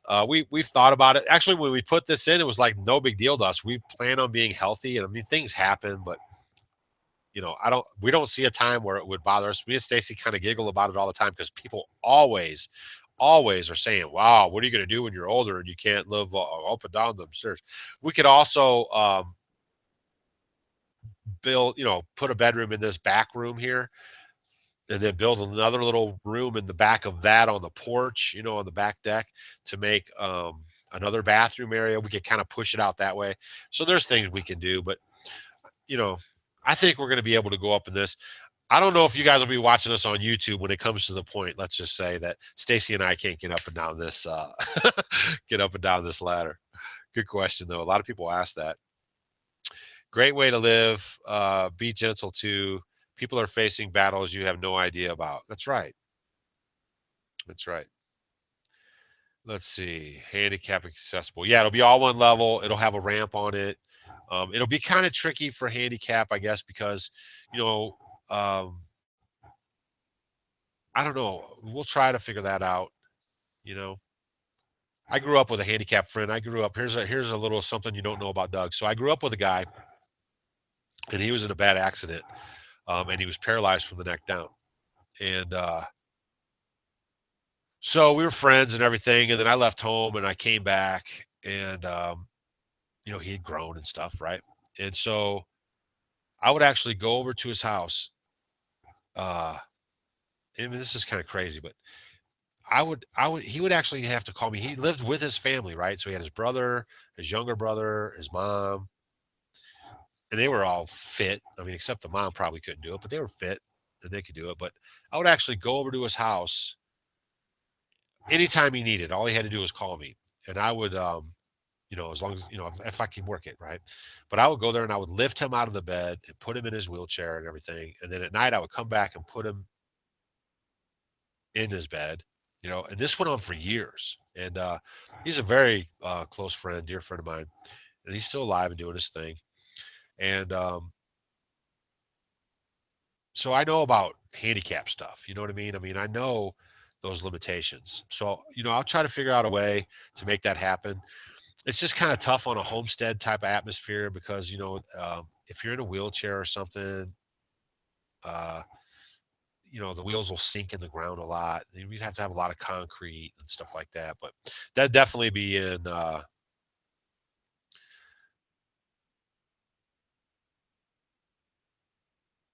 yep.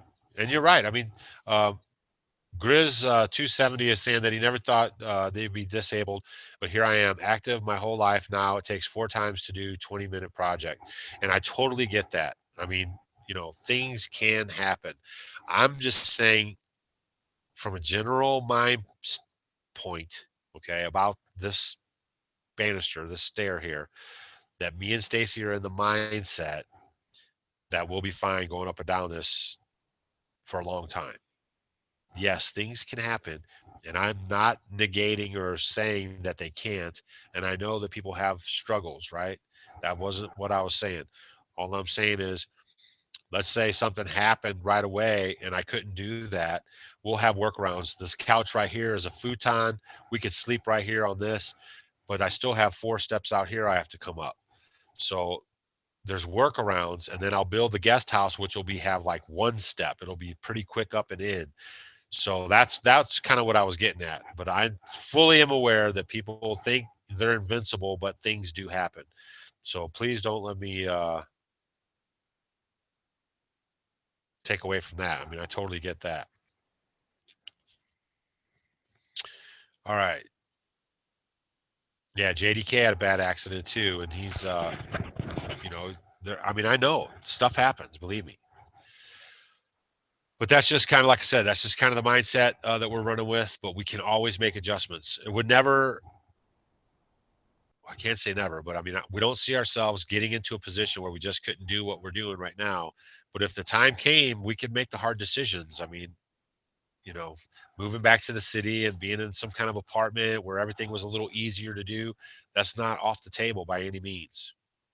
So for anybody who's disabled, and like I said, I grew up with a friend, and I've known several people, but he's the most case. But I'm just saying, I have a heart for that, and and if he came up here, I'll tell you what, like he came to my house, and we had a downstairs that we finished off, and it was all cool. And I mean, I carried him, down the stairs just so he could come and watch the Super Bowl with us and hang out with us. And I carried him downstairs, put him on the couch, and because that's just kind of like how I am. So I don't let stuff, block. Like if he wanted to do that, I would do my best to muscle him in. I mean, and it's not like light work. I mean, he was a big fella, is a big fella, and but I mean, I'm totally cool with that. People with disabilities, we're not all made the same. Everyone's strengths aren't the same, and all that stuff. So All right. I've been in a wheelchair for past 5 years. It's been hard, especially in traveling. Right. And my mom is getting to a position where when she travels, she's in a wheelchair. Um, and so I'm on her constantly about moving closer to us, just for that reason, because she's going to need more and more care as she ages. But she's like got this mental thing going on, like she wants to stay at that house. And sometimes you gotta just kind of don't be so sentimental about stuff and let it go, so you can be at a place where you should be, to where people can actually help take care of you. All right, my name is Diane, and I'm on my husband's page right now. I just recently found your site, and I love it. Well, welcome, Harold Diane. Diane Harold. It's cool. We have seen a lot more subscribers are showing up. I think the Facebook thing's helping out. So if you guys follow us on Facebook, make sure you share our page, share the things we post and link, because that's helping get the word out. And I know a lot of people are finding our channel and they really enjoy the information that we're posting. That we're trying to help you guys out the best we can, because that's our heart to do so. All right, I'm gonna 4 more minutes, and we did a 2-hour live show. Come on. All right. Let's see. Can a homesteader make money off livestock without the internet? Yeah, sure. Because in most places where you're doing homesteading, they have sale barns. So you find the local sale barn, you have your livestock. Um, you go there with your lambs and stuff like that, or calves, and then you sell them at the sale barn. You get your money, and that there you go. Also, word of mouth, people start saying, "Hey, I know this person might have some beef for sale," so that happens too. There's also local newspapers. I know it's hard to believe, but people actually still print newspapers, so you can put your livestock in those newspapers. Tons of different ways that you can move livestock off your property to make an income. Y'all will be going to the 2017 Great Appalachian Homesteading Conference. No, we will not be attending the Great Appalachian Homesteading Conference, but we will be in Virginia for the Homesteaders of America Conference in October. But we are not going to Pateras thing in Tennessee. Okay. Thank you. Doug, was your land raw when you first bought it? The only thing on the property when we bought it was that big green barn that we do our rainwater harvesting on, and the pond. Other than that, and the perimeter fence, the outside perimeter fence. Other than that, we've put in every tree for apples. We put in our garden. We put in this cabin. We built all the other outbuildings, all since we've been here. We've been here 6 years. Have you thumbed up and subscribed and shared this video? Have you? Huh? Huh? All right.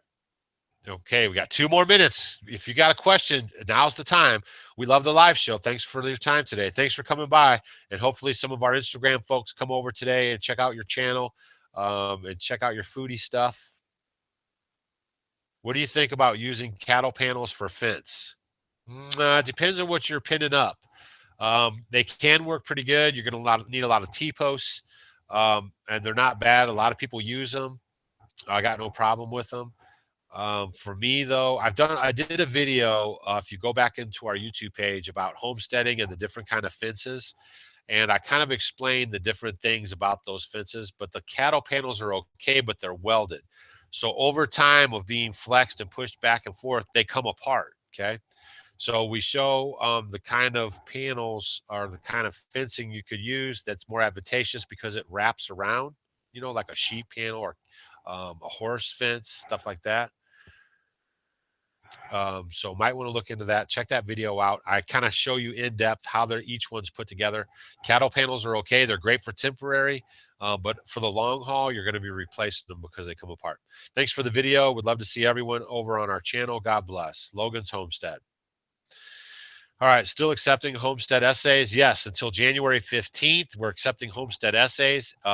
The homestead essay contest and the knife sharpening thing we're giving away is over on January 15th. If you see the knife sharpener in any one of our videos, make sure you say you guys are sharp, and then that's going to give you one more chance to win. We're going to randomly select out of each video and then put those names in a hat and then pull the winner for the knife sharpener. All essays need to be in by the 15th. We're going to read them, get them on the video if they want them on the video, and then we're going to pick a couple people and send them a little something from the homestead. All right. Sad I missed so much of the stream, but I didn't start dinner. The family was starved tonight. Thanks for sharing your day with us, Doug. Thanks for coming by. You should be getting your soaps and your lotions and your lip stuff in the mail shortly. Your information was already sent over to the Twisted Tree, the giveaway sponsor, and I hope you enjoy it. And thanks for coming by. And thanks to all you guys for being a homestead homie. We had up to 200 people watching, and we stayed right around 160, 170. And I really appreciate you guys. You guys are giving us your most important asset, which is your time. And me and Stacy value that, and we appreciate it, and we don't take it for granted. That's why we try to put out as much information as we can for you guys and then try to answer all your questions. Will you install an old-time cooker stove in your outdoor kitchen? That's the plan. I want to have several different cooking methods in the outdoor kitchen. I want to have wood cooking method. I want to have the LP gas cooking method. I want to, we have the solar oven that we use. All very much use the solar oven. And also the coupon's still good for that. If you guys want to get an All American Sun oven, all you have to do is go hit our link.